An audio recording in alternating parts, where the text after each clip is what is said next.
So can I start? Yep. All right. Thank you, Rachel, and hi everyone. You would probably, maybe I want to say that you would probably know me, but I don't think most of you do because I'm old. My name is Revian. My full name is Revian Wirabuana. I go by Ian for short. You might be more familiar with my brother Refaldi because he's still around. He judges sometimes in debate competition. I was a debater from Parayang Catholic University from 2012 to 2017 when I graduated. I'm not sure if there's anyone from Unpar in the audience right now, but it's fine. And yeah, I used to study architecture. I studied that in undergrad. I studied that in master's as well. So I've got a little bit of an interest in city development, sustainable development. That's sort of the things that I'm trained to understand. Oh, hi! You are. Architecture from, yeah, I mean, Arsiunpar was, I hope it is still good, but it was one of the best architecture class in the past. Or at least I hope it is still now. So yeah, so I'm just gonna start my slide and I'm gonna be sharing my screen, if that's all right. And I hope you can see my screen now. I think you can. Yeah, so thank you, Rachel. Yeah, so it's the title of this seminar, this sharing session rather, is Streetlights and People. Initially was called Understanding Urban Development, but as I was working on the slides, I felt like saying that it's about understanding cities is better because I want to start from, I want to share my basic understanding of what city is.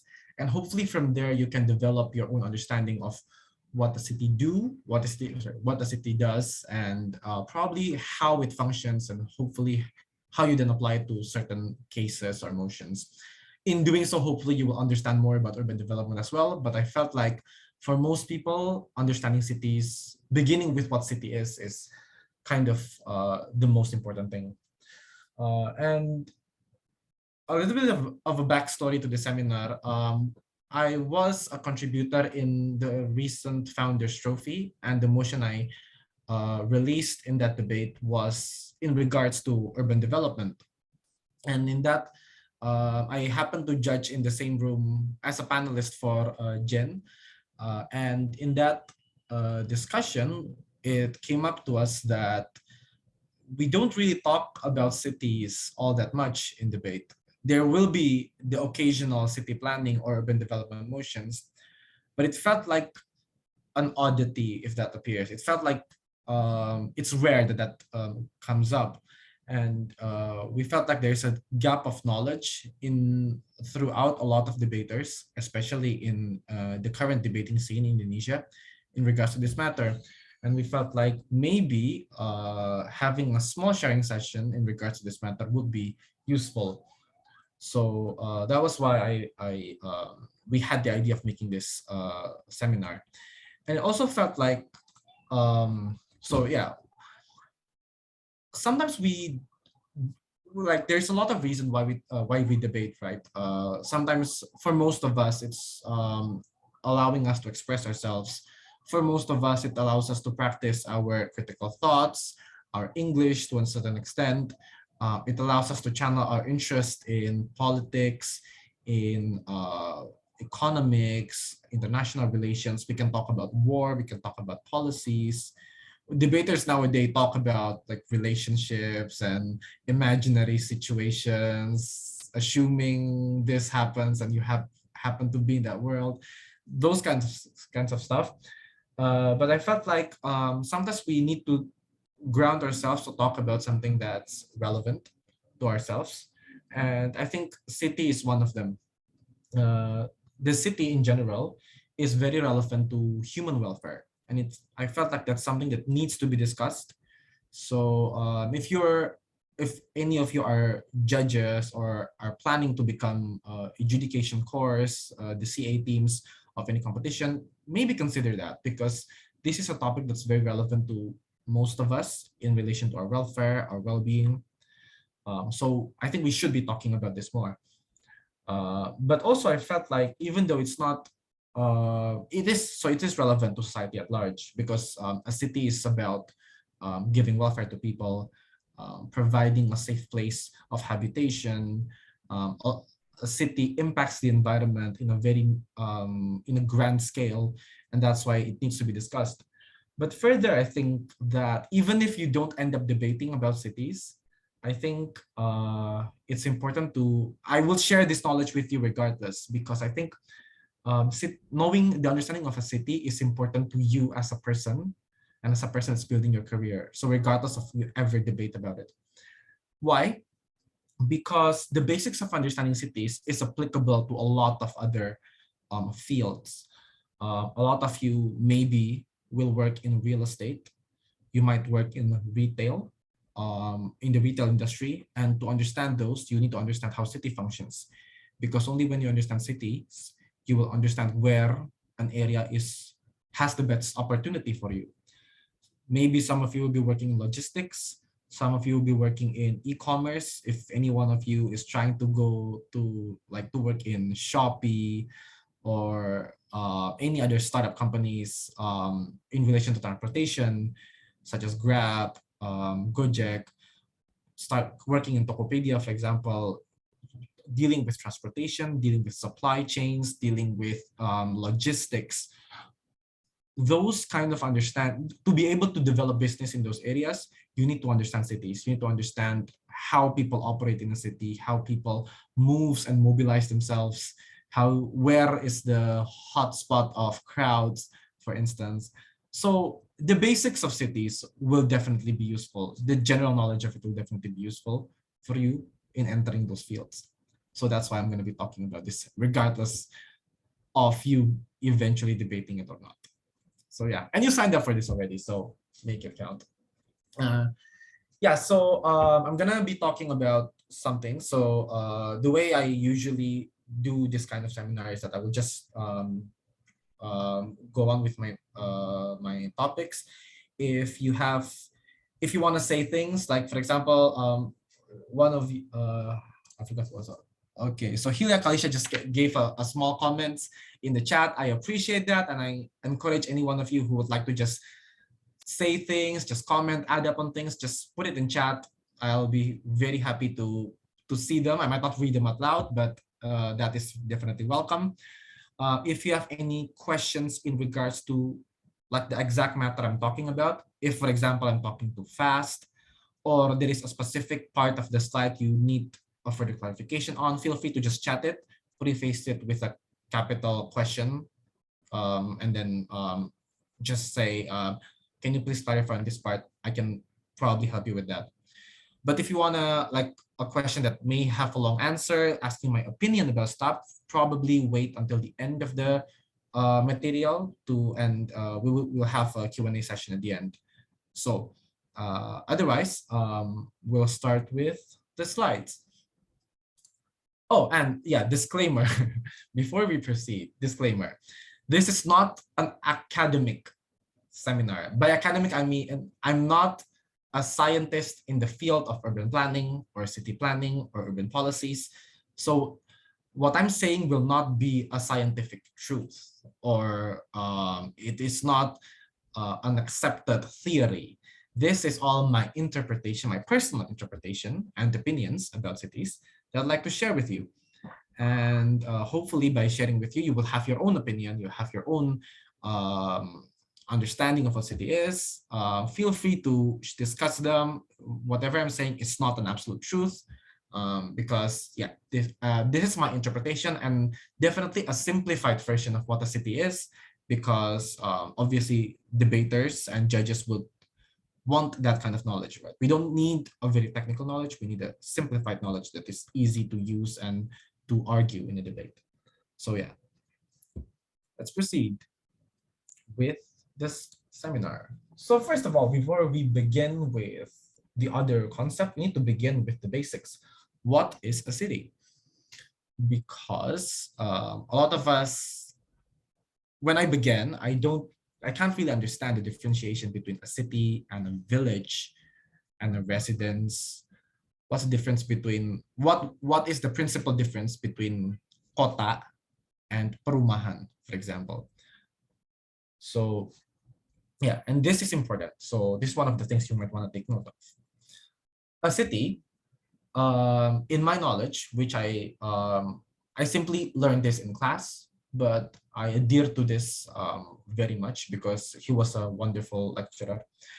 A city is a network of human settlements with nodes of economic activities, which are primarily non-agricultural.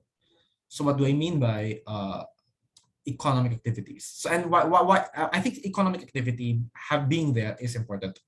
And the reason to this is because this differentiates a city from just a settlement or just a place of habitation. It differentiates a city and kota and perumahan in the sense that a city needs to have a lot of people living in it, sure. But these people need to have a common place where they can have economic activities in which is the trade of goods and services. The most basic form of economic activity is a trade of goods and services. So you have like for example, if you look at this image on the background here, you'll have smaller nodes of where people live, and then a larger centers where people perform economic activities such as goods, trading services, accessing education, which is a part of service, buying goods, offering goods to other people. Those are economic activities. And that's why to say that it's definitely, this definition is a spectrum. This is not, so this is a demographic sense of it, the sociological sense of a city. Sociologically, we cannot define that this place is a city, that place is not. But we can say that certain areas are more of a city and certain areas are not. For example, if we compare, for example, Jakarta and Puncak, for example, Jakarta has a more rigid, a more established network of human settlements in the form of residence, apartments, and what have you, and very clear economic centers. You have markets, you have malls, you have offices where people offer services. These makes it a city that is definitely established. And most of these services are non-agriculture, which makes it even more of a city.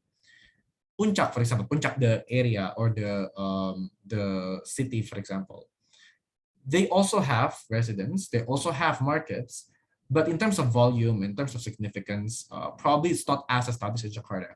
So both sociologically can be said as a city, can be named as a city, as cities rather, but you would see that Jakarta is more of a city compared to Puncak.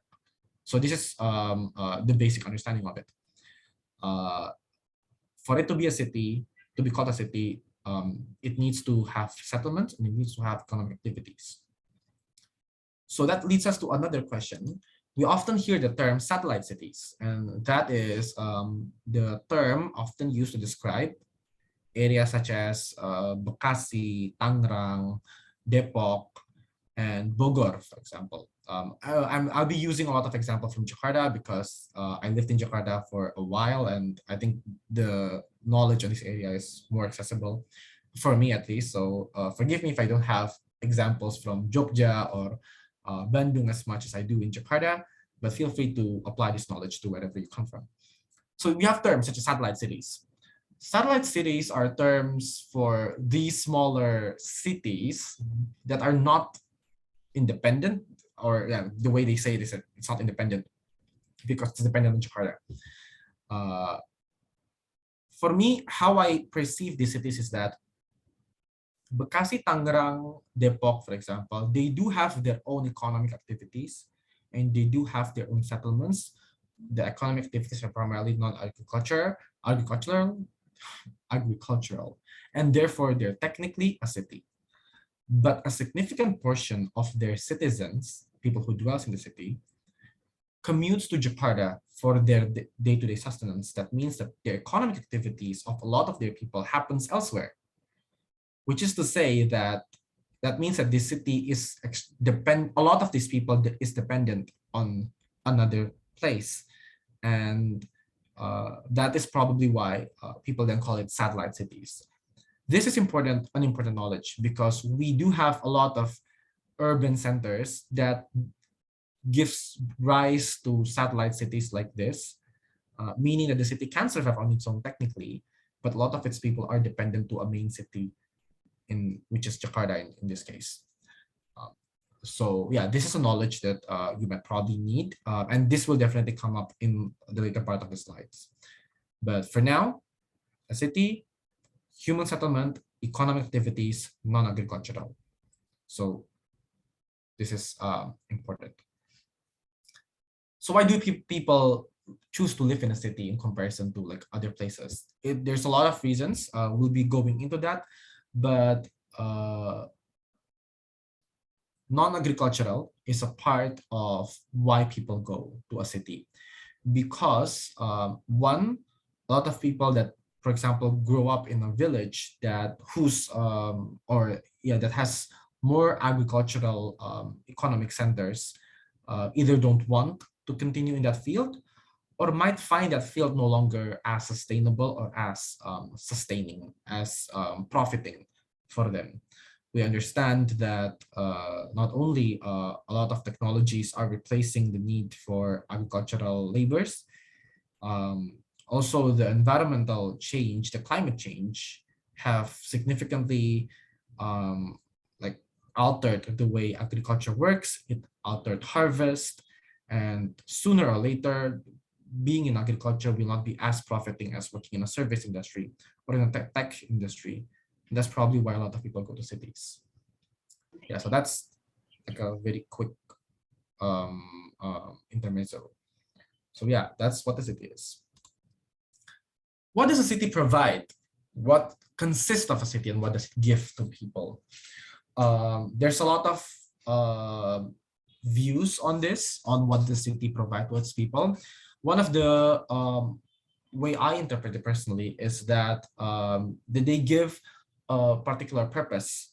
They serve a particular purpose, and the purpose can be categorized into three: economic, environmental, and social. And you would probably identify these aspects as the pillars of sustainable development. A lot of you might have already been exposed to that knowledge, and I think that is exactly why it applies to a city.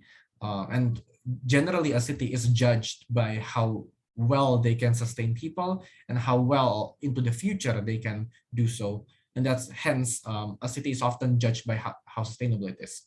So it makes sense, right, for cities to have functions and aspects that can be categorized into these ideals or pillars. So for example, a city needs to be able to provide a place for trade, which is a part of the economic aspect of it. Trade meaning that the ability to access goods and services, the ability to purchase them or offer them if you're the provider of goods and services. So this allows economy to grow, it allows people to have income, and it allows people to be able to sustain themselves, to be able to access food, clothes, and other products that might be good for them. That's trade. Opportunities is, simply put, job fields where people can work and gain money and accumulate wealth, which is important not only for them to be able to access goods, but also for them to make plans into the future to improve themselves, because you spend money not only to sustain yourself, you save up to buy better clothes, you sustain them so that you can buy gadgets, to buy a PS5 or an Xbox Series X. Like those kind of things are, we can judge what is important for people, but definitely people accumulate wealth as a part of their life cycle. And that's why it's important for them to be able to have opportunities that allows them to accumulate wealth in the form of jobs.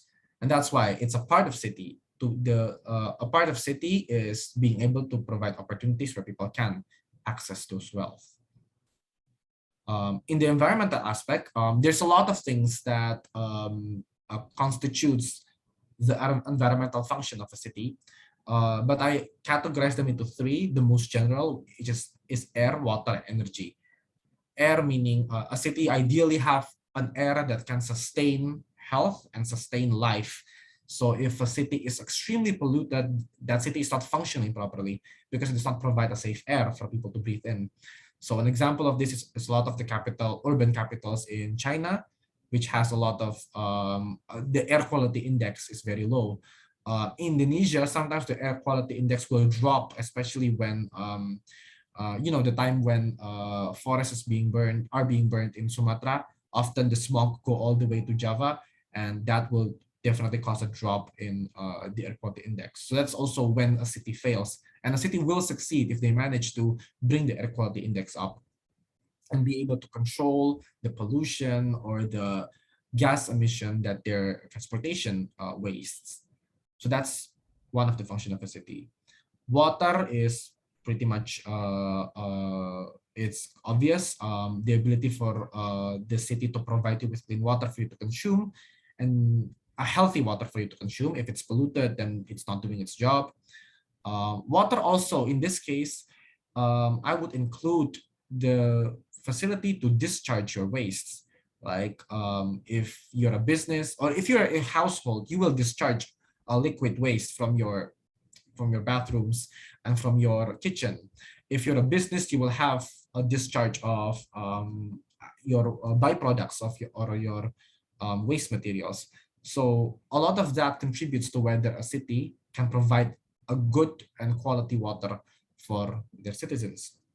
Energy is your electricity, is your fuel, your fossil fuel or renewable energies, basically allowing you to convert, the basic of energy is the production of heat, which is then used for a lot of other stuff. It runs your car, it runs your phone, it runs your kitchen, and all the other stuff that requires fuel.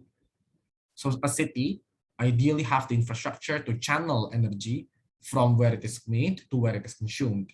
That is your power grid, that is your power lines, but also allows the access to fossil fuels. That is your gas stations where you can refill your car, and allows you to move around the city basically by driving. Finally, the least talked aspect of a city, and I want to put our attention to this, is the social aspect of a city. Admittedly, most of us, maybe only me, but I will say most of us so that I don't feel like I'm alone. Most of us only talks about the environment and economic aspect of sustainability. We don't talk about the social part. And the social part is as important as the environment and economic aspect of a city. So the first social aspect of a city is the space. This is the physical space, whether there are room to accommodate you in a city. For example, I have my own room, which is roughly it's like 3x5 or 3x4, for example, and I have a living room, which I share with my brother, for example. That is a space that I have. And this space gives me, in a city that's bustling, a sense of privacy, which then increase the quality of the life I'm having, the quality of sleep I'm having, the quality of my mental well-being. And that's the same for all of you, or most of you. Most of you would like to have your own room, or at least a space where you know you'll be safe and you will not meet any foreigners. Because as a person, you need an area where you can be yourself and you can be free of social expectation, and that is the space that you control. So that's why the presence of physical space is important in a city. A city that's overcrowded will then make people have less and less space, either because renting a large apartment or a large kosan will be more expensive, and thus you have to resort to a smaller one, or in the worst extreme cases, people will just cramp into your room. If we're talking about like slum areas or favelas, that's what actually happened. People will just have to live with other people because of what happened. So yeah, space is important. And in comparison to water, in comparison to air, space is, I felt like, equally, if not more finite, because you can't add space. You might recycle your air, you might recycle your water, you cannot recycle yours. Well, you can if someone else goes away, but there is no way for you to be able to, there is no way for you to be able to use them together, if that is what I meant, without you sacrificing a part of your space. that space. Second is culture. Culture is a very broad term, and it can consist of a lot of things. But to put it simply, if you're in a city and you are in a neighborhood, and that neighborhood will have its own set of norms, it have its own aesthetics, it has its own language, or a lot of its own lingos. And these forms an identity to that particular group of individuals. It can be a citywide culture, it can be a neighborhood culture. But you would know that that place is Jakarta, or that place is Yogyakarta, because of this set of rules or habits that people do. And it's important for a person to be able to identify to where they're staying, because you will be a part of that neighborhood. And if you don't feel like you identify to it, you won't feel that you belong in that space. So if any of you are perantawan, like if you're studying not in your hometown, probably the first month of living in the new city will feel foreign to you, because you will then meet with people that doesn't talk exactly the same way, don't understand your lingo, or you don't understand theirs. They will do things that you won't probably usually do. For example, they're being so nice when you usually would be so individualistic in where you came from, or the other way around. If someone from a very rural area is used to greet their neighbors every day, going to Jakarta might feel off because people don't greet each other every day, especially in the more central areas. So a city provides culture for the people, and it's an important part of the people's journey to find the best place for them to dwell, is to find a place where they can feel like they belong. And culture is, thus it's important for people to be able to feel welcome in where they're staying. And that's why culture is a big part of the city. Finally, technology. And a lot of us would consider technology like as a way to harness energy, to facilitate trade, yes. But technology in and of itself, the fact that a city is equipped with tools that allows convenience, is definitely a reason why people will have a better well-being living in a city. So the simplest thing to say, if you live in a city where there is only one ATM machine in this entire area, you might not feel as well as you were living in a place where there are a lot of ATM, because ATM machine gives you convenience, gives you easier time to go through your life, and then you can go about doing other stuff that's more important to you. Going further, if you live in an area that does not accept a lot of OFOs or GoPays or Kris, that will affect you, because it might affect your productivity, because yeah, you sort of already have a standard of what you should spend your time for, and this is definitely not one of them. So having to go around carrying cash is not convenient for you, and that does the city is not doing its job in accommodating you. It might be accommodating everyone else that does not rely on the technology, but definitely not you who is reliant on the technology. Another thing that I'll be that's a part of technology is something as grand as MRTs, or like a system where you can very easily access transportation. In Jakarta, we have Jaklingko, for example, where our usual angkot can be paid with your application, with your flash card, or with your phone. It might not be the case in other cities. Correct me if I'm wrong, but I don't think it was. I think it's maybe only in the big cities such as Jakarta, Surabaya, Medan, Bandung, and Palembang is the 5 biggest cities, if I'm not mistaken. So yeah, maybe there are other places where it's available, but there are definitely places where it is not the case. Your transportation is very limited to you having your own vehicle, or having to use public transportation that requires cash in change, and that's why it might be different. Internet access is another part of technology. that is not a part of energy, may or may not be a part of trade, but the fact that you can just watch Netflix and not worry about signal will definitely change your perspective of a city. So the conclusion of this is that a city provides a lot of things, a lot of aspects, a lot of needs, and these aspects of a city should ideally be provided in order to improve us as people who live in that city. So note this down or screenshot it, or probably this will be recorded so you can rewatch it sometimes in the future. But this is important because then this will expand your array of knowledge when you're talking about cities, when you have city planning motion in the future. I will get back to that in a bit. So what is the function of a city for a person? And this seems in a way obvious, right? A lot of us would, we go to a city because we want to have job in the best city. Yes, but why? And I think job is one of the many things that subconsciously drives people into a city. And that's definitely a city looking for a job was not the default, like the inherent reason as to why people try to live in a place in a city. I think the first thing that people are looking for when they're in a city, or at least the most important thing, I hope, is a place of dwelling, a place for you untuk berhuni atau menghuni.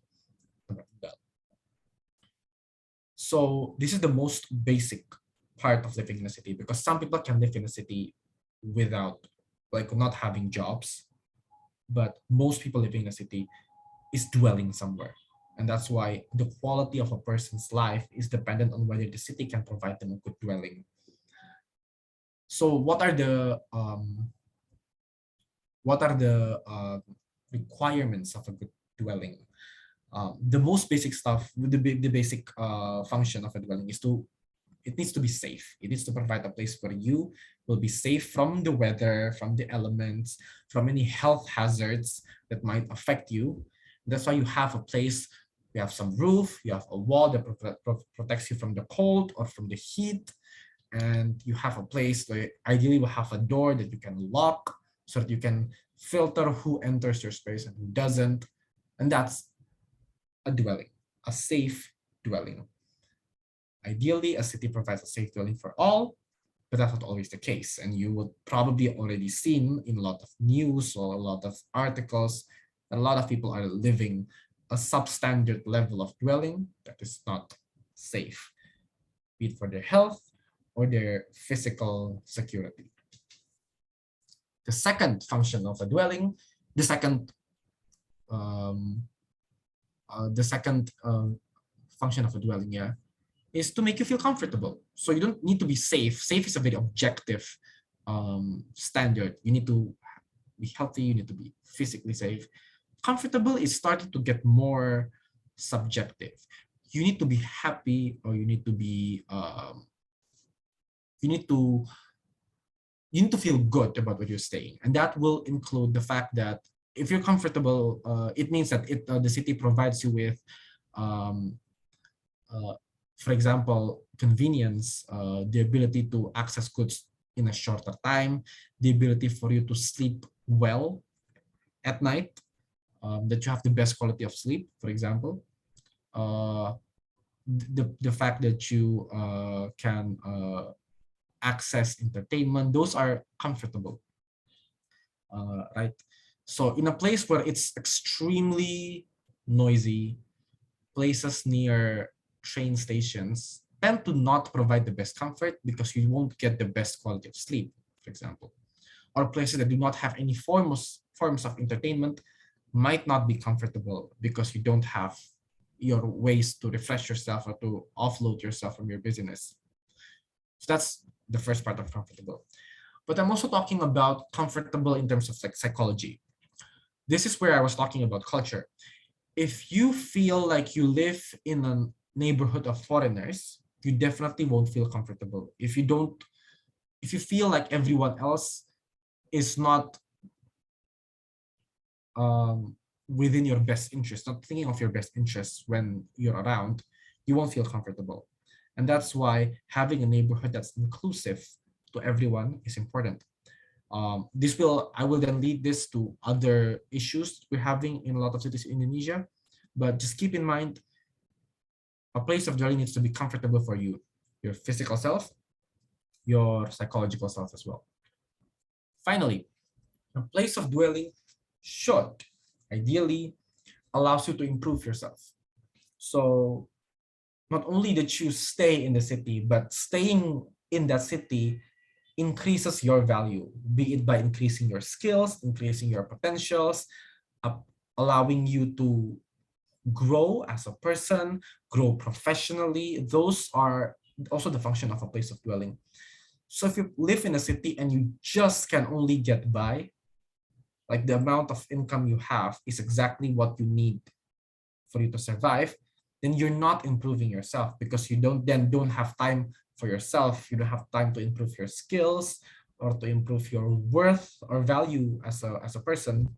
That's not, the city is not doing a good job in accommodating you in that sense. We will also learn about this in a bit. And then the second reason, the second function of a city for a person is for sustenance. That's when you access your goods and services and allows you to have a source of income to access those goods and services. So this is the second big point in my seminar. The function of a city for a person is a place of dwelling and an access to sustenance. Yeah. So if you would like to, there's not a lot of theory that I'll be sharing in this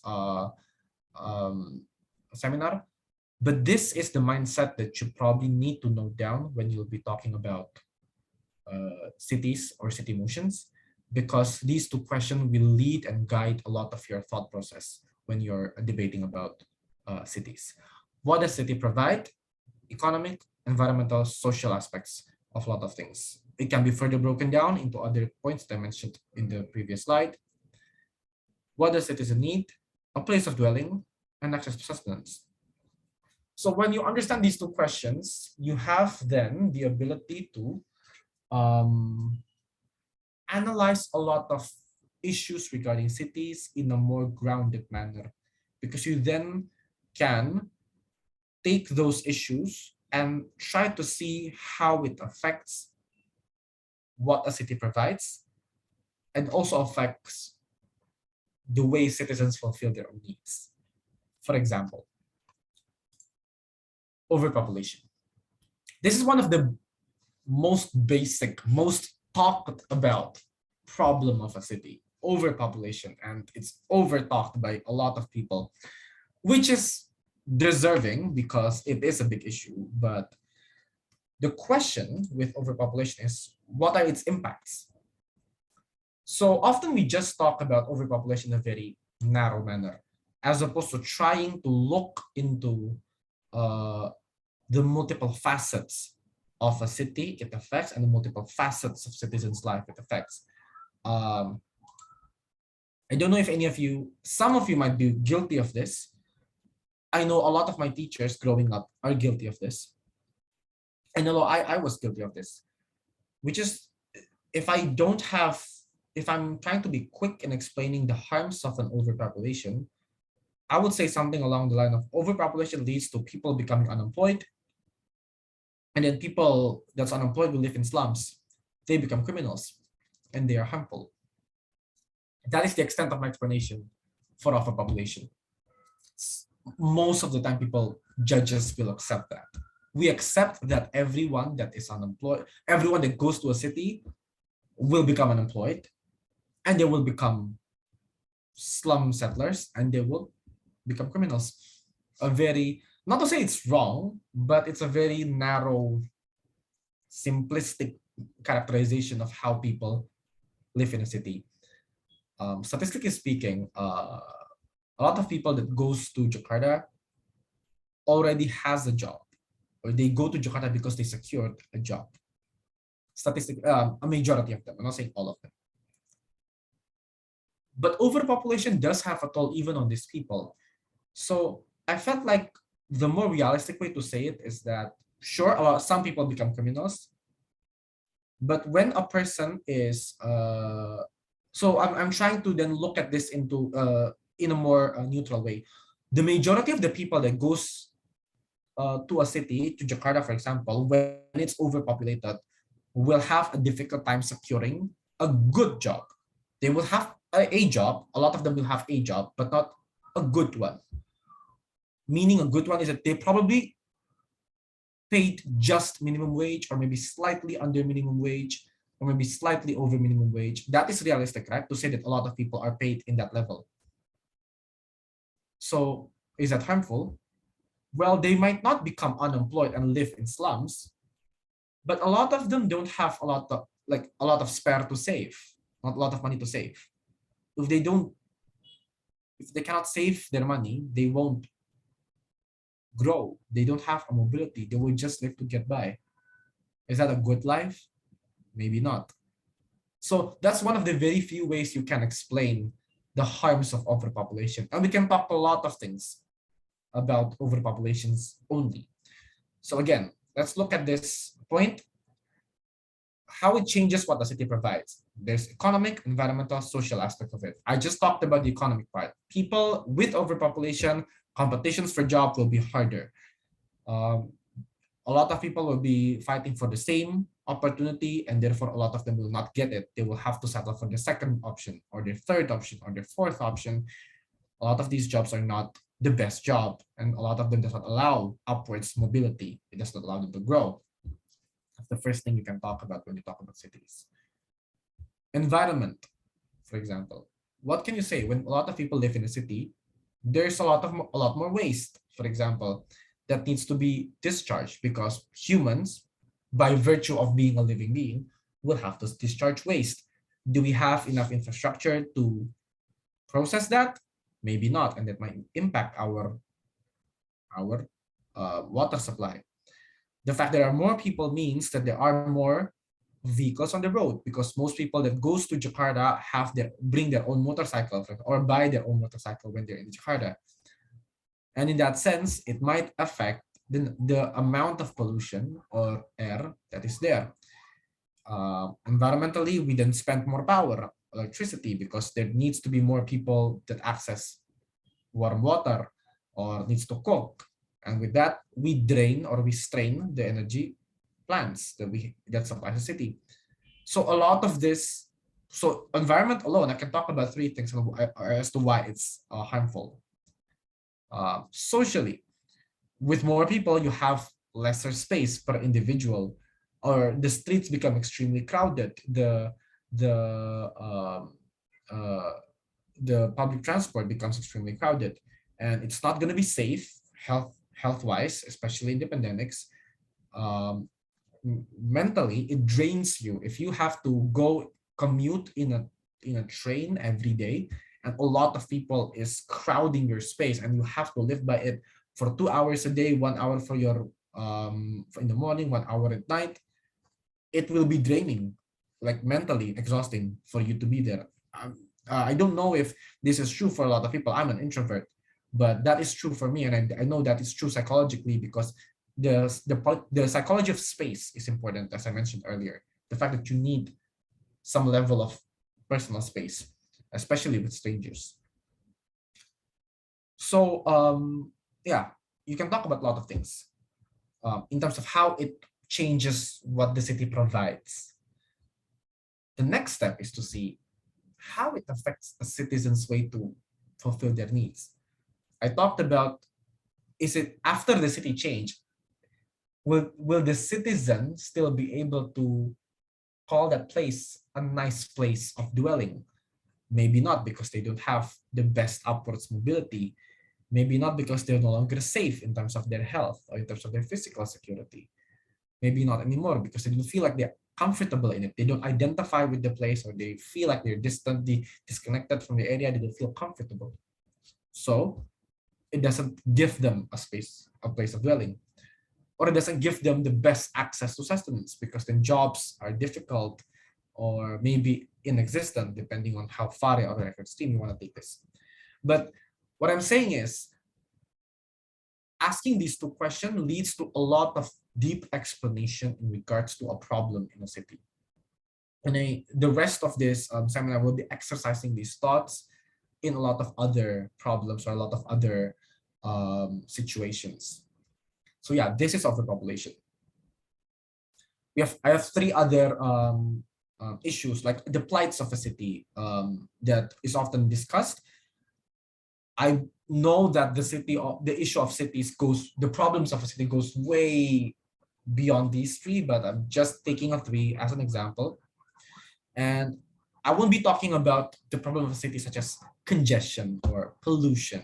Those are symptoms, I believe, that is a resultant of a larger phenomenon, and the phenomenon is what I'm talking about. Urban sprawl. Maybe some of you have heard about urban sprawl, but maybe some of you won't know, but I'm just going to share it anyway. Urban sprawl is the expansion of the city's physical border, often unregulated, without the addition of economic network. For example, the way I explain this is, if Jakarta is this big and a lot of people are working at the center, initially they would just crowd this area, like this circle I'm making with my hands now.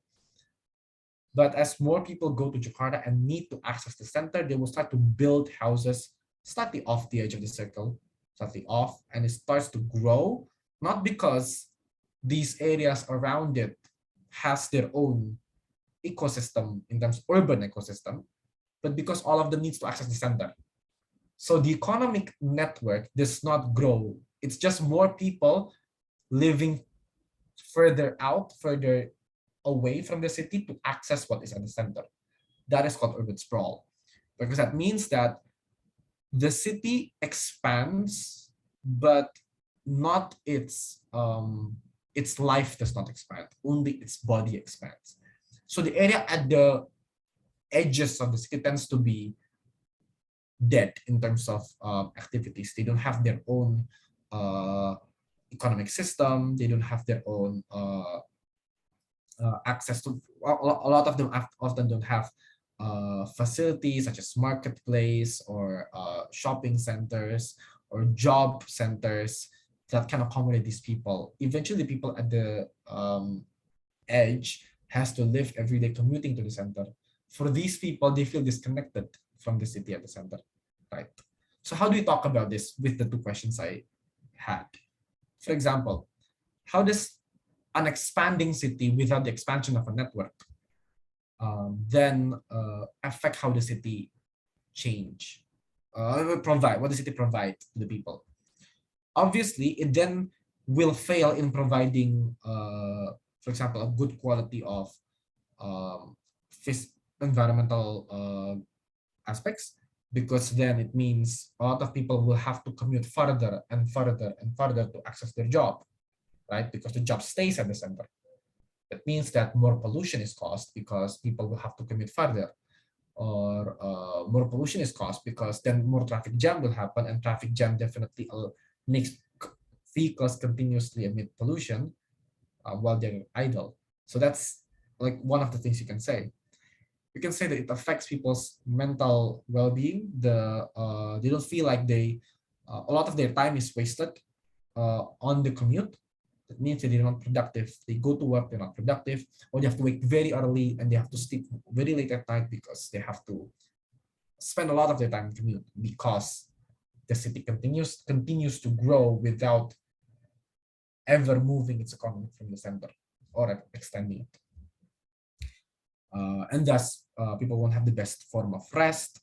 It affects their well-being. That affects how a person is dwelling. Right? So that's how you develop these issues with these two questions, basically. So what I'm getting at in this sense, usually with urban sprawl, just talking about the issue as a whole, not as a debate issue, but with urban sprawl, the most ideal solution to urban sprawl is to, when a city becomes too large, you have to develop a second economic center and a third economic center, so that each area will live on its own and be able to sustain themselves without having to go to the center all the time. So initially, Bogor, Depok, Tangerang, Bekasi was like that because Jakarta was the only center. But in a lot of the efforts in the past 12, 15 years has been to develop these areas individually, so that at least it takes the strain off the economic center in Jakarta and more to the people on the outskirts. It's been somewhat success. I mean, we've seen some results. We're not there yet, but it's much better than it was in the past. So something to think about. Gentrification. You might have heard about this topic. I believe it was 2020 when there's this foreign influencer on Twitter saying that she had a good time working from Bali this entire pandemic and gives like made a book about how to get to Bali easily, to get access to Bali, I think to get visa to Bali. And she was completely destroyed by Indonesian citizens in Twitter. But a lot of the issue that was mentioned was that there's a lot of people like her. A lot of people in Bali, a lot of foreigners, especially from Australia and the United States, that lives in certain areas such as Canggu in Bali, which is now filled with a lot of foreigners to the extent that they change the way economics work in that area.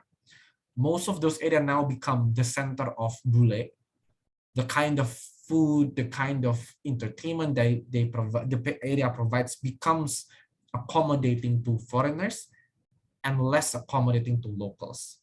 Meaning that if you are a Balinese living in Canggu, you won't feel like you live in Bali. You feel like you live in like a metropolitan, like an Australian neighborhood, because simply everyone is just living there in business hubs or these co-working spaces, living their bule life in Bali.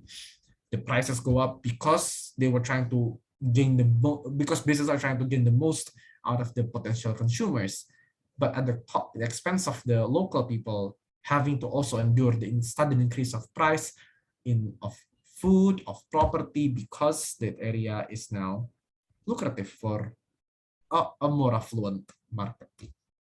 Gentrification. And this happens in a lot of areas, not only in Bali and not only in Indonesia. It happens in New York. It happens in a lot of places in Japan. So feel free to look it up. There's a lot of study about this. But if you look at it, how gentrification impacts the way city, the kind of service the city provides to its citizens, definitely affect economy, because goods and services will no longer be as accessible because the price increases, because businesses are tempted to sell their products at a higher price range, right? I don't think it will affect opportunities or job field as much. It definitely affects the way people, the culture that people live in, because then suddenly the area becomes an area that does not feel like your home as an Indonesian or as a Balinese. It feels like the place where foreigners gather, and you feel uncomfortable being around them. They will talk in a different language. They might not be as friendly as you would imagine your usual neighborhood. And that's how it affects what the city provides. Then the next question will be, how then it affects a person living in that city. Can they provide the citizens' need? Maybe not, because you need to have a safe space of dwelling. You need to be comfortable in the dwelling. Maybe you don't feel comfortable anymore. If you, for example, you might not feel safe. I don't know, you might have a reason why it's not going to be safe. And will it increase your upwards mobility? Maybe it will hinder your ability to go upwards, because maybe you can't save as much money given that the price of food around you will be more expensive, or you have to spend a lot of your time then moving out of that place, going elsewhere that's more acceptable. But in that sense, you'll be leaving a lot of your investment behind, because you've grown up in that city, but you don't have any other choice now. So that's like a lot of things that you can discuss about gentrification, to say that an issue have a lot of impacts to the various facets of a city. Finally is urban decay. No, urban decay is not a cosmetic brand. The one I'm talking about is the phenomenon where a previously functioning city deteriorates because economic activity is reduced. One of the most famous example of urban decay was Detroit. I think Detroit in the United States between 2008 2014, I believe. The city was plummeting in terms of economics because of various reasons. There is a reason because of the safety of that area. There was there was safety concerns with the area, and there were maybe some bad businesses or bankruptcy that happened in that area. But then when the city becomes unsafe, people don't want to invest in the area, right? Because they don't want to open their office or their production line in places where they might be in danger. In turn, that makes even less goods and services available in the area, makes less economic activities. With that, more crime, and then with more crime, it's becoming more unsafe, and then people don't want to invest it further. So it's a vicious cycle, right? So that's, and then at one point the population of Detroit plummets, and a lot of the apartments and residents are empty or deserted, and then it starts to deteriorate when like damages like to the road or to the infrastructure was not repaired because they don't have the money to do so. And that's urban decay. So I think this is obvious when a city is experiencing urban decay, economic plummets, environment plummets because no one can maintain it, social security, safe space plummets. People don't feel safe because of it. People can't access goods because of it. Simple. So if you have any proposal that have a chance of making a city unlivable or unlucrative to live in, this might be one of the things it causes urban decay. Though it has to be systemic or ongoing for a very long time for this to become an urban decay. So that's one of that's 4 problems that I mentioned that you can analyze in multiple facets. Let's then talk about like how we go about doing the same thing, but with actual motions. Also, I've read through like some of I've not been in the debate circuit for a long time, so I've tried to search up international competitions, the kind of motions they have, search up which city, which motions is actually related to cities and urban planning, and there's not much, but there is a pattern. A motion about city is either of 2 things. It's either a motion dealing with where people is in relation to the city, or how it's a motion attempting to change how a city functions. So with the first one, these are your limiting people from entering a city motion, or forcing people to go out motion, or making sure people don't want to go in or don't want to go out of a city motion. You've seen this kind of motion before. Limiting rural urban migration is one of them. Subsidizing people to go out of the city is another.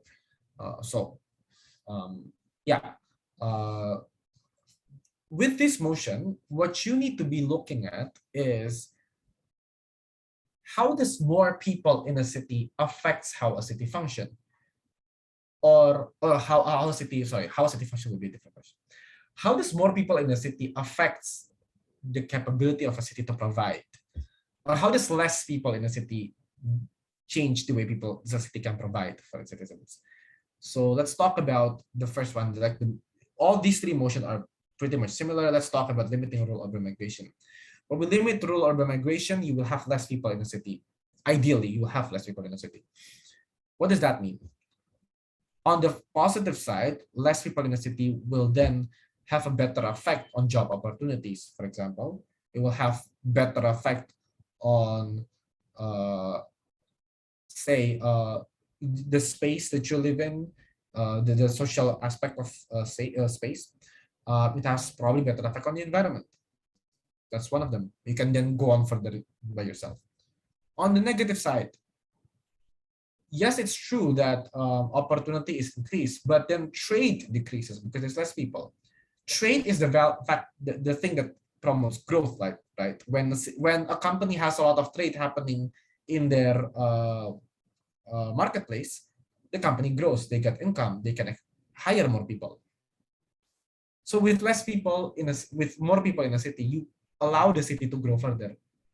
So the question is, do we want the city to grow, or do we want the city to stop grow and accommodate to the people that live in it?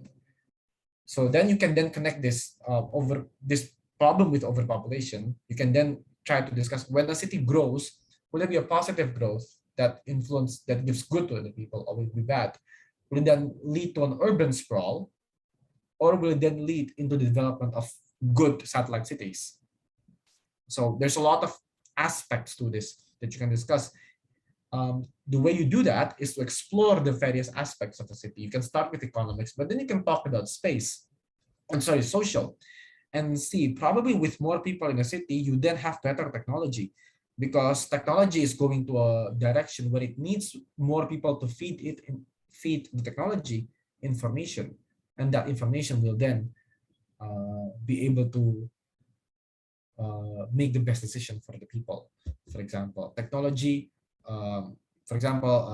that can maintain efficient use of water, for example, can only be done if a lot of people are using the application, a way can feed it with information. Or for example, technologies allows a city to monitor flooding potentials. In Jakarta, we have a system made by one of the past major mayor of Jakarta to monitor the potential of flood breaks, and that requires people to feed it information, people around the neighborhood to feed it information. So more people actually might mean good things, but on the flip side, again, you then have more strain on your energy production. So there's always two sides of this, and from there you can then discuss about how the city then will be able to, or will then no longer be able to fulfill the citizens' need for a safe dwelling or for sustenance. Yep. So that's one of the motion we talked about. The second type of motion is a direct policy change. It changed how a city functions. The examples I set up was this would impose rental caps in urban hubs, meaning that your rent can only go this high and will never go higher. How does it affect people? You can then see, like, if a rent goes only that high, that means probably more people can stay in the urban centers. This then can be a part of the you can then take similar approach to the first category of motion in regards to the benefit of having more people in the urban center or the benefit of having less. Yeah, because then there might be disadvantage of having too many people living in the urban center because it's now affordable. But on the other side, we can also talk about what does it mean if rentals are capped. It also means that maybe properties that businesses that requires a house, or business that requires like an office might then be more lucrative because they don't have as high as an overhead cost in comparison to when there is no rental caps. Maybe it flourishes business that relies on service because they do need offices as the base of their operation. On the other hand, allowing this to, not having rental caps, meaning that, for example, there is no way for you to filter what business happens in a city center and what happens on the suburbs. And usually people would want to, maybe there will be a harm with that, especially in relation to zoning. Often we want the city centers to be more service oriented. Suburban area can be more production oriented, for example. This might affect that, but there's a lot of way for you to explore this when you open yourself up to the knowledge of the various facets of a city. Build social housing in high wealth area has a lot to do with gentrification. This is where you want to reintroduce a poorer or a more down-to-earth middle lower class individuals in the middle of high wealth area. It might be useful. It might remind them. It might teach the affluent people about something to a tolerance. On the other hand, does it feel comfortable for the rich and the poor to feel that way? So there's like a lot of things you can discuss in relation to this, understanding how this affects the social aspect of the city, and it does affect how people perceive a place as comfortable or not. because that's a part of why they go into a city in the first place, to have a safe and comfortable place of dwelling. The final motion, this would abolish the private ownership of housing in metropolitan areas. Now, we've seen a lot of version of this, and I've actually, I think, released a motion in FT Founders Trophy 2018 or 2018 about this, which was 3-4 years ago. That's crazy. Yeah, but then there's a lot of motions saying that we're gonna put all housing on leasehold, harus disewa, which is basically the same thing. If you can't have a private ownership of a house, that means you have to rent it. It's the same thing. So what's actually the main topic of the heart of the contention in this motion? If you don't have private ownership of housing, that means often the easiest thing to see is that people will then the price of housing will then be limited, right? Because housing will have to be transferred. If you don't live in that house any longer, for example, if I stay in I need to work in Western Jakarta, for example, and for the time being I stay there because I work there, and in a few years I would have to move to a different place because my job got me transferred. Instead, if I were to own my apartment, I will have them, and I have the option to keep them, right? So the value will continuously go up because as I go, after 4 years of working in Jakarta, Jakarta is becoming more crowded and space becomes rarer. And then in that sense, my property will be more sought after. So it will increase the price. And that is why properties in Jakarta is expensive, because it's hard to find one. So that's the first thing. If I own a house, it will continue to rise the price of it. But if all houses are on lease, no one owns the house. If I move out of the city, that place will become available to be transferred to someone else. I don't need to. There's no benefit of me keeping onto it. At least generally, there's no benefit. So that house will have to be transferred. So there's no reason why the price should increase, because there's always available places, because people live only one place at a time. So that makes it more affordable for people to enter the city. On the other hand, though, when you don't have a private ownership of a house in Jakarta, that affects the way people plan their life in Jakarta, right? Because then nothing is certain for them. They might reconsider having kids. They might reconsider establishing themselves for an education or a long-term career, because the cost of renting a place throughout a year or 2 or 10 will be higher than having to buy them at the beginning in the first place. So it will change the way people perceive a city, change the way people plan their career, and might be bad for the city in the long run. Maybe people do go to Jakarta and let it grow because they can stay, because they can invest, or they can settle down. So this is a lot of aspects you can. There's a lot of aspects you can explore because of these two questions that I've introduced, which is, what does the city provide and what does people need in that level? So, recap. This is a page of the entire slide. What is a city? It's a network of settlement with nodes of economic activities. A city serves an environmental, economic, and social purpose. Within each are various aspects that needs to be functional.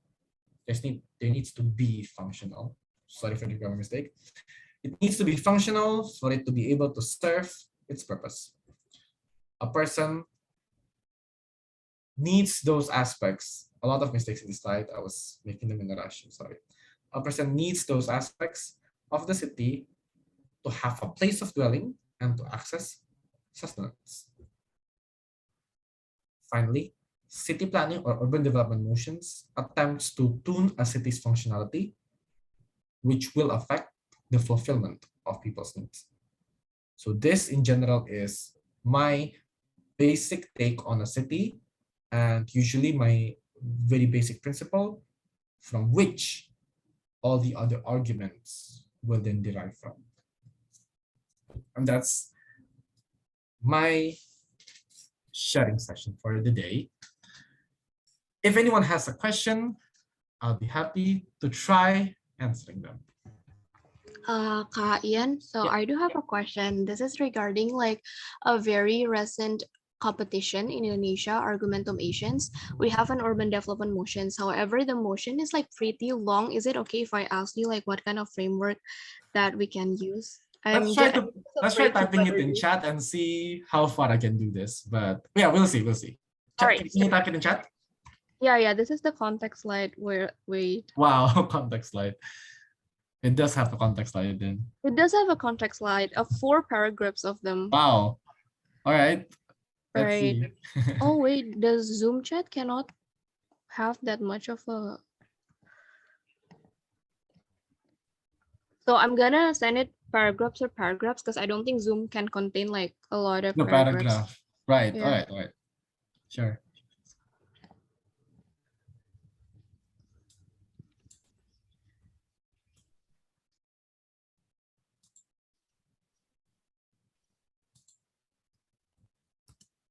Chat. Wow. Right. I know. So like I was like this Megacity motion. is defined as a large Okay, urban area. so yeah, I've done sending the context slide and the last Right. paragraph. The last chat I'm sending is going to be the motion. There. Sorry if it's so long. It's just this motion It's fine. And frustrates me a lot. Like until to this point, I don't know what to bring as a government side of the house. as a government. I hope everyone else. This was what motion? What competition again? Indonesian competition. Yeah. So this is made by Argumentum Asians. It's owned by Ka Andre. However, the scale of the competition was international because there was Right. like UADC A course joining the competition. Got it. A megacity is defined as a very large urban areas, usually a metro area consisting of main cities supported by several subcity. That's true. A megacity is characterized by having a big gap. This is just like a megacity. We actually, I'm just gonna do like a Twitch review or YouTube review of a motion. I'm so sorry, guys, but I don't think the first paragraph is necessary. A megacity, people usually know what a megacity means, so that's unnecessary. Just like a strain on the eye. I mean, a strain on your the attention span of the debaters. But it's fine. Having this is somewhat handy. Le Corbusier, he's a French architect, by the way. Concept of urban planning envisions polished infrastructure. Yeah, the garden radiant city concept was by Le Corbusier. Within the city's well-defined sectors, clear separation, yes. This has to look good in an aerial view. I don't know if that's a good take on what Le Corbusier says as a radiant city, but let's say it is for now. Examples for this concept is a recent form of tamrin to an area than Singapore. I don't know if tamrin is aesthetic aerially. I don't remember it being so. The informally chaotic warm approach is the opposite. City that looks messy from above but feels warm to its inhabitants. For example, the experience of urban village, city alleyways scattered with street foods and hawkers. Yep. Examples to this would be Brooklyn, NYC, Hong Kong, Kota Tua. Yep. Approach also both approaches aim for cleanliness, relative order, security. I mean, different ways to think implementing. Yeah. Okay. Responding to rapidly developing megacities has prefers a chaotic, warm approach in urban planning as opposed to Le Corbusier's approach. I think the context side did a bad job in explaining what Le Corbusier's system is, because Le Corbusier, definitely there's a lot going on, but on the get-go, it felt like chaotic warm. The government is advantaged because the context side gives a benefit already in the context side. In this case, if I were to be government, I would then break down what is chaotic warm.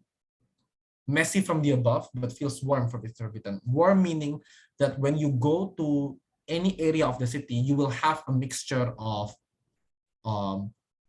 in this case, street food hawkers, like the place where you get food, your supermarket, your bodegas, right? Your markets. Imagine Chinatown, Kota Tua, those are mixed function. Every street is mixed function. There is no clear separation of function. That makes sense.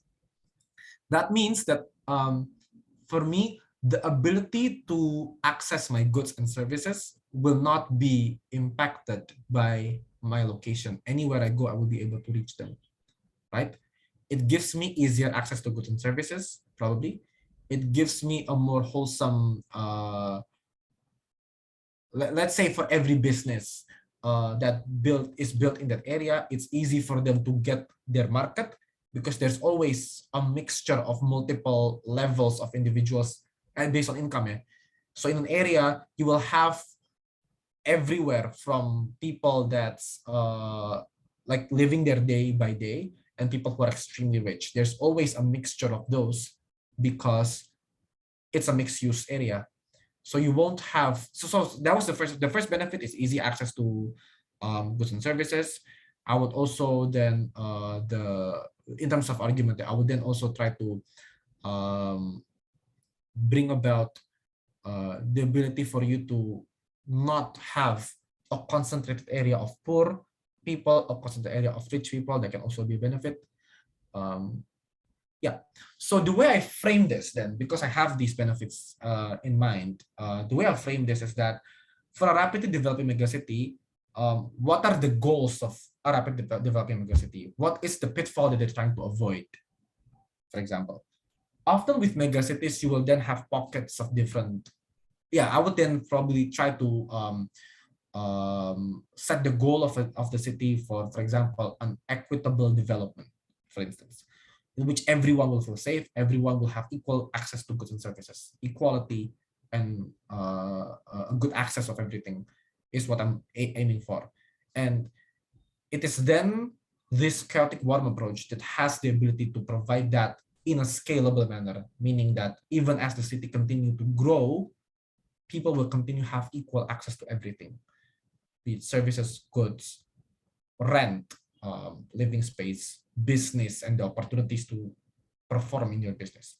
That's my goal, I would say. And then in that sense, by framing it that way, I hopefully I'll be able to put Le Corbusier's concept in a worse light, because I would say that the separation of residential area and commercial area can no way provide equitable growth, because you would then have an area where definitely is the place where rich people gather, an area where definitely the poor people gather. The poor people will have to commute, and therefore will continuously strain them in attempting to get, for example, you strain them in their attempt to get to their work every day. It affects their well-being, it affects their productivity, what have you. I would do something. I would frame it something that way, because if you have a commercial area, right, a center where people will have to go every day, right, the closer you are to that center, even though this area entirely, for example, can you see my hand? I'm not sure if I can see my hand.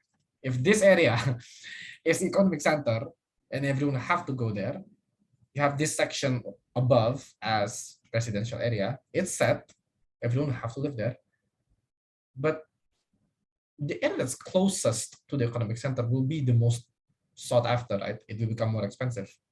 The area further out will become least sought after.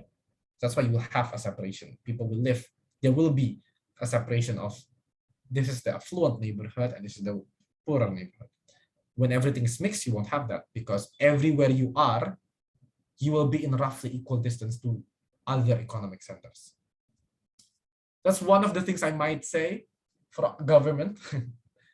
But for opposition, unfortunately, you need to have an understanding of the Le Corbusier's approach, because the context that is misleading. Le Corbusier's, I'm sorry, yep. Right. So like at that time, my opposition brought the idea about how like Corbusier like provide conformity and like unification, like the type of the house will be probably the same, but like everyone, as opposed to like a strong hold of culture that chaotic war might have.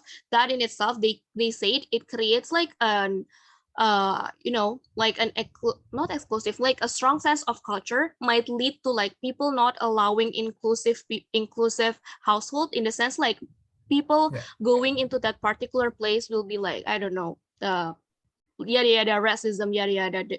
discrimination. So I think it's valid for opposition to try to say, well, yeah, it is a part of like Obushi's idea to have conformity, right? All houses will be uniform. That was true. But to say that culture derives, I mean, if I'm the government, I'll be asked that question. Probably what I'll be answering is that it's wrong to say that the culture comes solely from the fact that houses are different, because I feel like culture is a lot of things depending on who you are before you enter the city, or how you grow as a person. So the fact that you have uniform housing will not necessarily diminish culture, I feel. A good example for this is Singapore. They have almost a very uniform, not aesthetically uniform, but a very uniform in terms of facility for their social housing. Like the majority of people in Singapore rents a government provided housing, and they have quite a diverse culture, because that is not the only thing that defines them. And eventually, I think I feel like, yeah. And similarly, people. So I would say that conformity is not an exclusive benefit of the Le Corbusier approach, because we've seen people living in uniform houses not having the same culture because of other facets that is probably more important in their life. That's what I would be saying, but there's a lot of way to approach that. Yeah. But for opposition, I won't say conformity will be the benefit of it.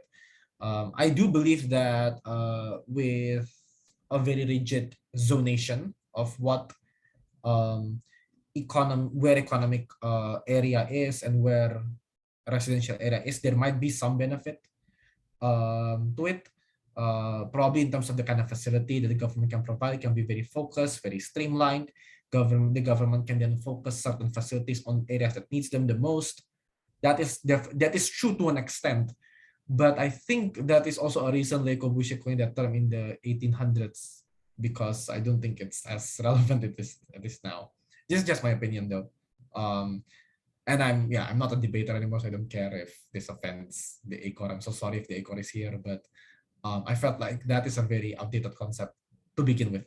So to be able to argue for that, you need some specific knowledge on what Le Corbusier does and what's the goal for it. Yeah, I hope that answers the question without being too complicated. I'm sorry, guys, if it's too complicated. And I'm sorry, No, I'm a it's nerd. not. Thank And you. I'm a Thank you. nerd in these kind of things, so yeah.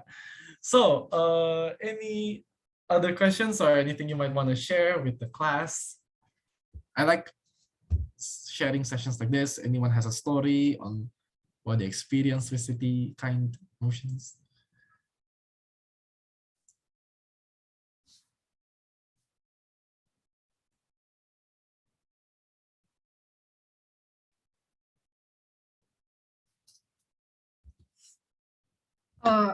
If there's no other questions, I would like to personally ask Revian on your motion that you proposed in Founder's Trophy. I think it will be interesting to talk about that for a bit if you'd like to. Right. So it is about taxing newcomers in favor of older settlers. So I think the core of the motion was, who do you want to subsidize more, right? Who do you want to ensure have better ways to live or have better chance to survive? The older people or the newer ones? For the government, then a lot of I felt like the meat of the argument can be like more moral, like who deserves this help more. A lot of the people that lives longer in Jakarta is people who live there for generations. They might be of the middle class, middle of lower, maybe even. A lot of the newer ones are the ones that are probably have a higher education, have probably have gone into tech companies. The options for them are just more abundant in that sense.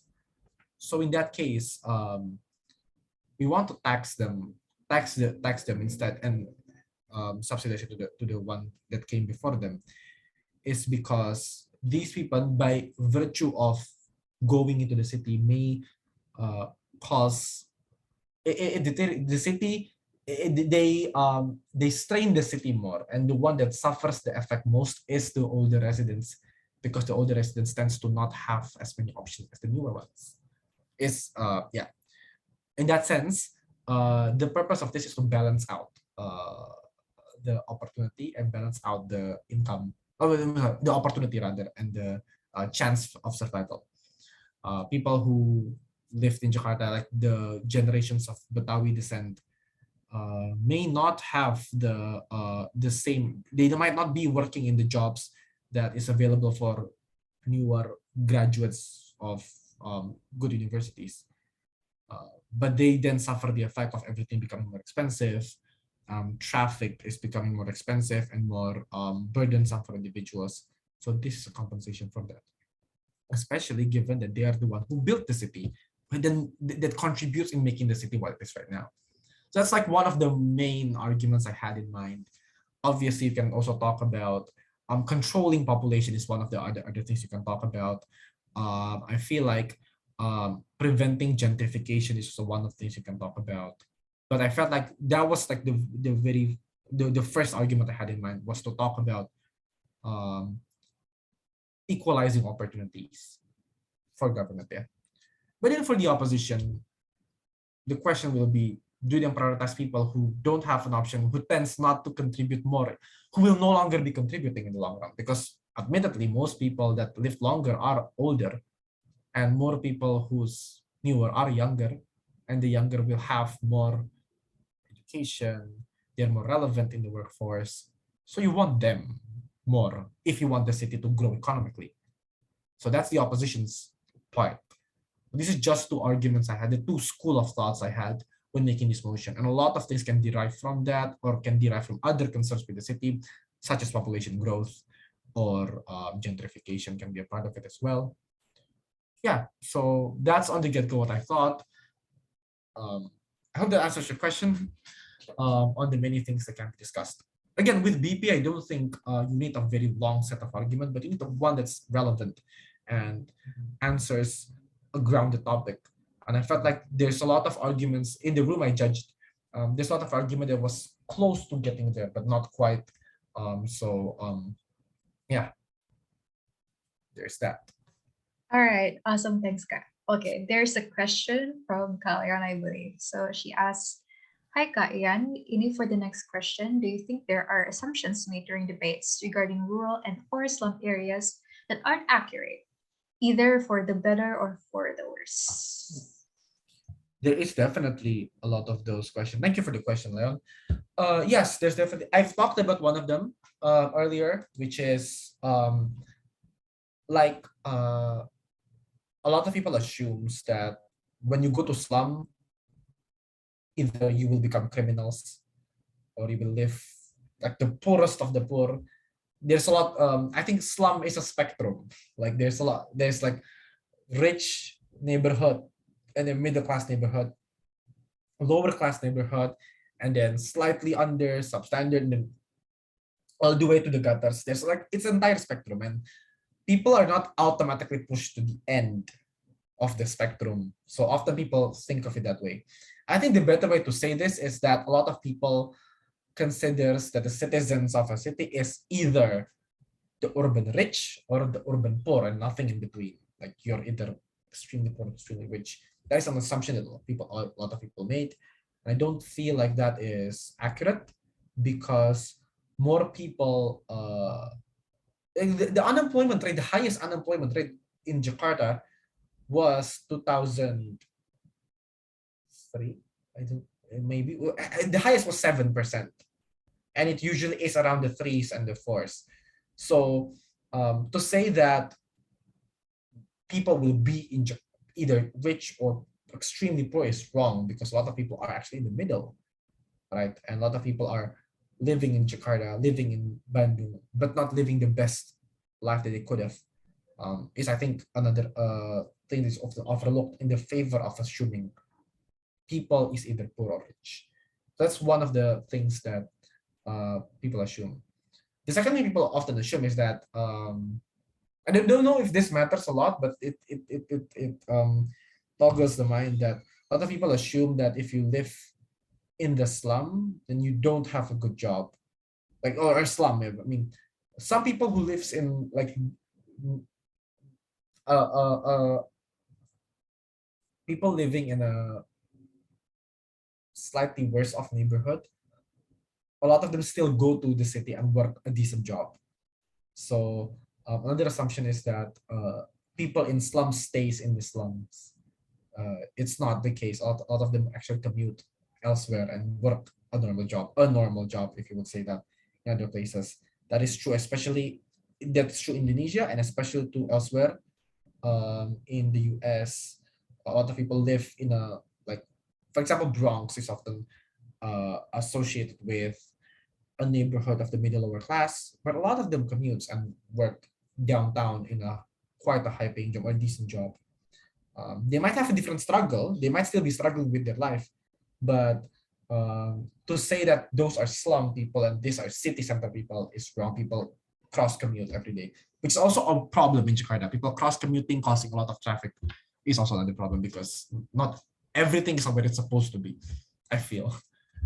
I hope that answers Leon's question. I can probably meditate to find more. Maybe not now though. There's the chat. All right, thank you, Kak Ian. And thanks, Karen, for the question. So far, there's no other question, but I got another question for Kak Ian. I think this is also related to transportation costs and living costs and whatnot.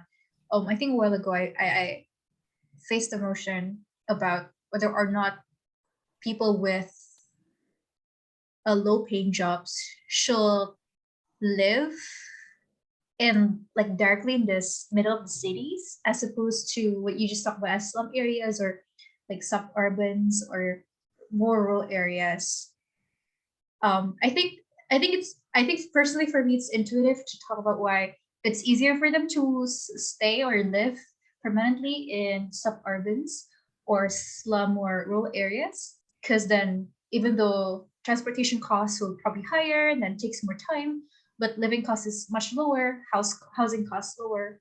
So I would like to ask, like, how can we defend a position where we have to argue that like these it's better off for these people to directly stay at the cities and live there, even You mean though they need to reside closer to the city center? yes, Okay. that's what I meant. Okay. Oh well, in this motion, are they? I mean, are they subsidized to stay closer to the city center, or is it just like a thought exercise? Where should I be staying? Yeah, I think it's just a thought exercise, no Where should I be technicality to staying? that. Okay. Uh-huh. Like if I'm looking at like the perspective of the person doing their life, and I do believe that there is a benefit of being able to live closer. The rent is higher, definitely, but the time you save might be like the time you save for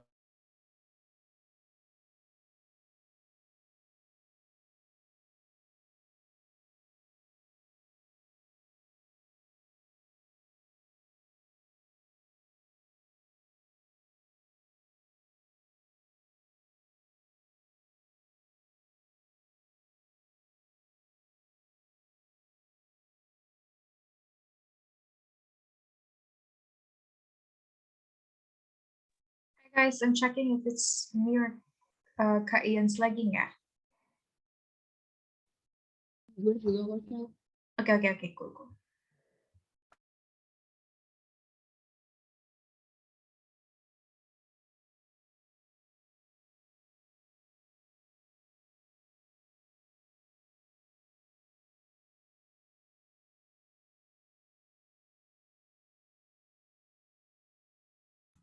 I was just like, what was I? The benefit of internet. Sorry, can you hear me now? Yes, yes, good. I'm Good. sorry, where was I? Oh yeah. I think that there is a definite benefit of living closer to where I need to work. The amount of time, there is a significant difference between living with a direct access to the city center and without one, meaning that you have to go through the neighborhood roads to get to the city center. The time difference can be anywhere between an hour, half an hour to probably an hour and a half. You multiply that by 5 over a week, and you have one entire workday that you lost on the road, right? That you would be paid for. And over a month, you would then have at least 4 days like worth of time you lost on the road. That's only for commuting, going to the city, not to mention going out of the city. And often time is a resource that you can't ever get back. Money is something you can find, time is not. Because time works linearly, goes forward.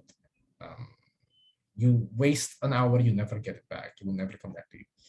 So there is a definite benefit, I feel, of living closer, even though the rent is higher. You're paying for the time that you'll be saving for other things. You can then, for example, you can then wake up fully rested, going to the city. You can have breakfast before you go, and that's a big thing. Some of you can go to the gym before you go to work. That is all a benefit. I think as a person, when you're thinking about dwelling, those things matter, as opposed to if you're thinking of like policy level, it feels like it's distant. Why would I care about people being able to pray, like have a time to sholat subuh nicely before having to go to work? Well, for people who dwells, that will live their life for a few years in the city, this matters. I think then this will wear down on you eventually. In a policy level, though, I think there is a benefit of having people living closer to the city, and that would be one of them will be transportation as well, because the farther you ask more people to commute, that means that the more you strain the public transportation system, because like there are more people using them for longer, as opposed to like they say 100 people using them for an hour. Why not have some people use them elsewhere and the rest of the 100 use them only for half distance? Then there's not strain the public transportation as much. And there's a whole like math in relation to this, but then the commute hour is not an effective. It is when public transport is least effective because everyone is going to the center. Basically, half the capacity of public transportation, which is intended to bring people away from it, is not used anyway. So having as little of that as possible is definitely useful to allow for the most efficient use of our facilities. So that's on a policy level. On a personal level, time, I think, is something that people often overlook. And especially something that I only noticed when I started working, because your personal time, your free time matters more now, given that you don't have a lot of them anymore. So yeah, that's my take on it. All right, thank you, Kaiyan. So there's no more questions for tonight's session. So let's just end the meeting as soon as possible. Leon said I have another question. Is that in Oh, chat? okay, Kalian have another question, please. I think it's hard for me to type. So you said satellite cities are like smaller cities that are not independent and their economic activities happen elsewhere. Tapi what creates a satellite city gitu? Kayak a lot of cities kan they don't have their own economic activities and they rely on other cities juga for economic activities. Tapi kenapa there are some cities that turn to be a satellite city, misalnya kayak BSD gitu. Tapi kenapa there are yang kayak poorly developed aja gitu. Right. So again, I would like to remind you that satellite city, I don't think is like a rigid status that is given to a place. Gitu ya. It's not like a capital city where it's a definite status given to Jakarta. Later will be Nusantara, but like satellite city is like how we describe a certain area. And I won't say that this area is purely a satellite city. I won't say that BSD is purely satellite to Jakarta, as especially now. I would say that it is for a lot of people, it is a satellite city. because for a lot of people, they perform their economic activities, which is trade, access of goods and jobs elsewhere. But it is not to say that everyone does it the same. For some people who lives and work in BSD, BSD is a city for them, and it's doing its job as a city for them. So I think what I'm trying to say is this kayak kota itu satellite city for this it's a city for someone and a satellite city for others. And from there you can then start to analyze why. You can analyze kenapa this city fails to function as a city for most and only as a satellite for most. That's when you see maybe it's failing, maybe it's lacking certain features. That's why only some people can benefit from it as a city and more only benefits from it as a satellite. Usually satellite city did grow from urban sprawl.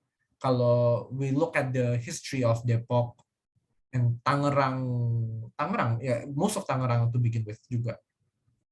Those are, or BSD is a good example. It is initially started only as perumahan because it is, maybe now it is still a series of perumahan, but it was intended for suburban middle upper class family that works in Jakarta to say that, hey, you can stay here and still access Jakarta because we're going to build a highway there, an expressway. That's how it started. But then as the community grows and the family grows, it integrates with the neighboring area in Tangerang Selatan, and then it starts to become, the business developed there, supermarkets developed there, and then it starts to become independent in a way that there is economic activity as opposed to just being residents. And then over time, for some people, they can say, I can live in BSD without having to ever go to Jakarta unless I want to. And for them, BSD is now a city. But for most people, that goes there and that stays there and use them only as a residence, that place is a satellite city. So I hope this helps you in understanding that satellite city is a perception. I think it's like your mind. It's a state of mind and in how you assess a city. That's how I see it. So Thank you, Kaya. I hope that's not too confusing.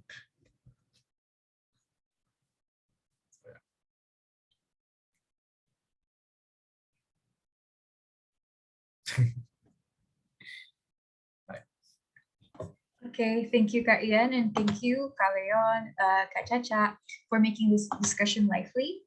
I think a lot of people will learn a lot from this, get a lot of insights about urban development, and hopefully there's going to be a lot of questions in the future about this, because this are one of the most relevant things that we should talk about more in the bidding community. Thank you, Kak Ian. Hopefully we'll contact you in the future and have another seminar about the things that you're passionate about and you care about. Thank you, everyone. Hopefully we will have more seminars in the future. Next, we'll be talking about more on method than matter. So you should subscribe and follow our social media so you don't miss that out. Kak Ian, thank you so much for tonight. Is there any closing statements you'd like to put before we end the meeting? From first one. Hi there. Okay. Thank you everyone for joining, and hopefully again I can see you in the future. All right, thank you everyone. I'm gonna end the meeting. Yeah, thank you, Kak Ian. Yeah, anytime.